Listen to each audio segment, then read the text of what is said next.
Is black spot mould as harmful as everybody claims? Well, let's find out. Hello, I'm Jason Ratcliffe, the home health expert, and welcome to my latest episode of Heal Your Home. Heal Your Home is a podcast designed to help you and your family feel safer within your home environment and make sure that you have a better energy efficient, lower running costs for your home. And most importantly, your home is right for you. Coming up in this episode, we're talking about black spot mould. I'll also be sharing another tenant top tip and answering a listener email. But first, let's delve into the issue we all know as black spot mould. Heal Your Home with Jason Ratcliffe, the home health expert. Hello, I'm Jason. I'm a surveyor and I'm on a mission to make sure your home is as healthy as possible. So one of the most common problems faced across the country, no matter whether you're tenanted or homeowners, flats, bungalows or period properties, is black spot mould. Black spot mould can come in all sorts of shapes and sizes and for many different reasons. However, there is a huge difference between all of them, but also common factors and what we can do about them. Health issues are a huge factor in what we're looking at today and raising awareness as to why these things are affecting you and your family and what you can do about it. So follow me through this property and this journey and let's explore together what we can do, because this is important stuff. So particularly what we're looking at here is a severe case of black spot mould build-up. Now it's important to understand that not all black spot moulds are going to be as severe as this type here. A lot will produce a naturally occurring mycotoxin, which will allow for this to then be released into the air, especially if you've got a build-up of black spot mould in your property. Typically this occurs in poorly ventilated or poorly heated rooms, such as bedrooms, bathrooms and sitting rooms. And if you can imagine, when you're in bed, you're spending between 7 to 10 hours every single night sleeping and in this environment, breathing in these mycotoxins, which can obviously cause health issues. Even if you're perfectly healthy in your own rights and you get enough sleep and you exercise enough, this stuff will cause huge issues if you're not treating it and not understanding the implications on your health. Now, within properties like this, we can look at as to why these issues occur and why they only occur in particular areas.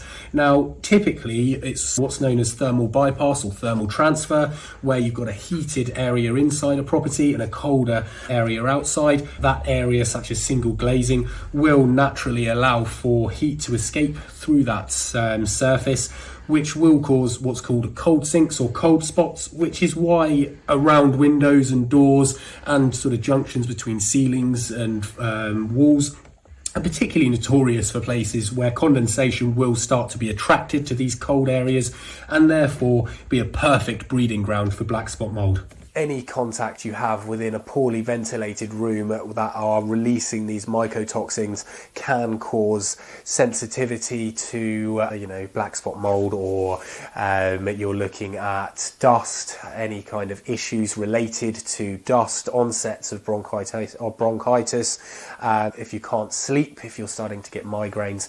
These are all effects and all illnesses that have been proven to be related to exposure to large or significant volumes of black spot mould.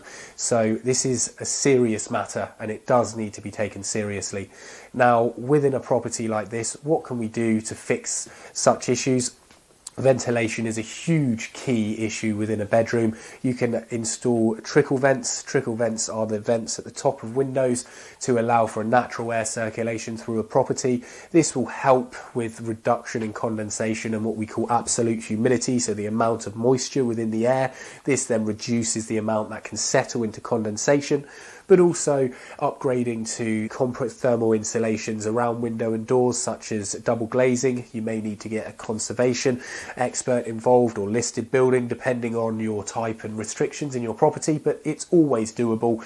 This also is linked to the mechanical airflow systems in a property. You can have such things as a forced airflow, which can be created via having a filtration system which is constantly running and causing a nice airflow through a property, filtering those toxins out of the air and helping the general well-being of the occupiers. But it's always down to occupant behaviour. It is pointless putting these in place and then not utilising them or not having the heating on. Heating should always be on at around a nice comfortable 18 degrees. However, this can then be managed by having sustainable materials, or utilisation of air source heat pumps, ground source heat pumps, solar panels, thermal panels.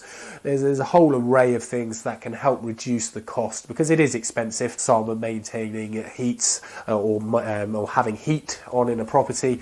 Electric underfloor heating can be great because you can use zoning, so you can control areas of a property.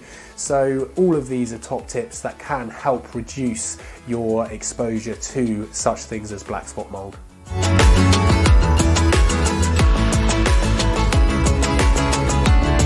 Stachybotrys shatarum sounds like a bit of a Harry Potter spell, I know, but is the most deadly of the black spot moulds, often known as toxic mould. This can, when accumulating in a property, cause severe allergic reactions and health issues such as that of bronchitis, infections to the upper airways, and even early onsets of asthma. It's not nice stuff, but is something that is particularly important to address if it is in your property.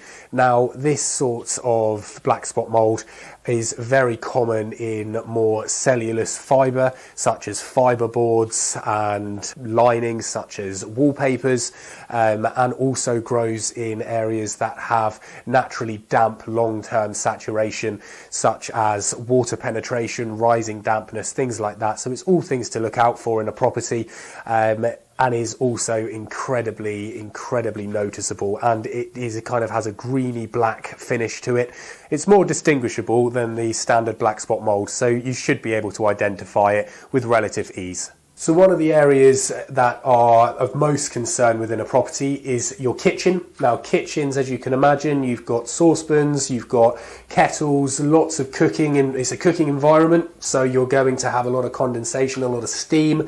So it is absolutely imperative you have an adequate externally vented extractor fan or extractor hood.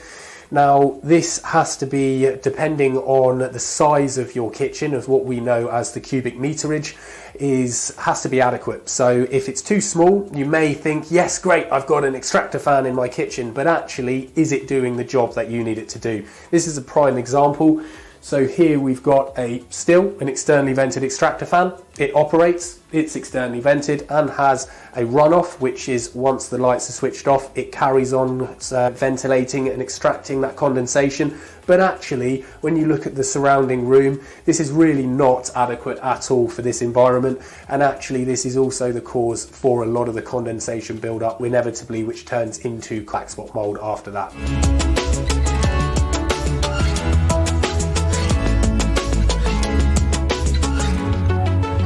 So with black spot mould, it's not always a case of just wiping away with store-bought chemicals and treatments.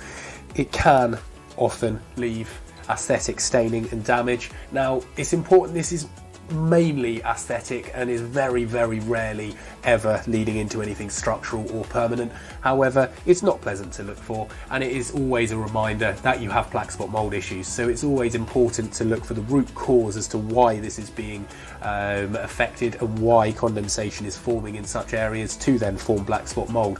So it's so much easier for you as a homeowner to maintain if this is solved at the root cause. And now, a listener question for Heal Your Home. Today's listener comes through Instagram. Thank you so much, Harry from Truro. It really means a lot that you're listening with your fiance. Congratulations on your proposal. That's great news. So yes, basically your question is stating that you're having issues with a lot of damp and what appears to be damp and black spot mould in a couple of corners of your first floor of your house. Thank you for the photos as well. That's really helpful for us. There are a few issues here that can be addressed. If you go into your roof void, quite often insulation could have been pulled back for some reason, such as maintenance, or it just has been poorly laid. Now this can cause what's called thermal bypass and cold spots. So then it allows areas around the corners of the ceilings and main walls to form cold spots, and then condensation attracts, which then inevitably can lead to mould growth. So that's a very quick and easy way to have a look and see if there's any issues. Now other issues can be more serious, such as block gutters, which will require cleaning through, because what can happen with those, it's a very easy fix but not a lot of people think about it. Rainwater can obviously accumulate, it can't discharge through the rainwater goods, and then it causes overtopping into the property and underneath the roof line, which can then potentially cause water ingress to enter in, and that, although is an easy fix, can then again cause cold spots, which then cause accelerated dampness as well through the water coming in, and between those two issues can then cause black spot mould and damp issues. These are not the only two potential issues, but these are the go-to easier, cheaper options that could well be an issue. If both of these are not remedied and they're not solving the issue, then you might need to get a contractor in to have a look and look at the roof structure and make sure everything is watertight for you. So good luck on getting a resolve for this, and hopefully you'll be able to find a solution without costing you any money at all. Jason's tenant top tip. Today's tenant top tip is all about safety. Now, windows can be overlooked, and as long as they open and close and they're not damaged, they can appear safe. However, safety catches on above ground floor levels is extremely important, especially if you have young children. Now, not all homes have these, although they should do, and if they don't, make sure you report this to your landlord or your letting agent to make sure that these can be retrospectively fit. These are very small catches to stop the window opening completely, and therefore massively reducing the risk of anybody having a fall out of a window that may cause serious harm. Heal your home with Jason Ratcliffe, the home health expert. Thank you so much for listening to this week's episode. It really does mean a lot to me and my team. Check out the website at homehealthexpert.co.uk for more information, to check out the services that we can help with for you and your family and improve your home's health, and also for the top tip guides that we have available for you. You can submit listener questions through our website and also by emailing our team at info@homehealthexpert.co.uk or by searching for Home Health Expert on Instagram and Facebook. We will try our absolute best to get round to your questions and help your family out to improve your home's health. Don't forget to subscribe to Heal Your Home wherever you get your podcasts, or on YouTube if you're watching along. Thanks again for listening, it really does mean a lot. We could not do this without you, and in actual fact it would be completely pointless. So please send in your questions, and I look forward to you joining me in the next episode of Heal Your Home. Your health, your future, it all starts here.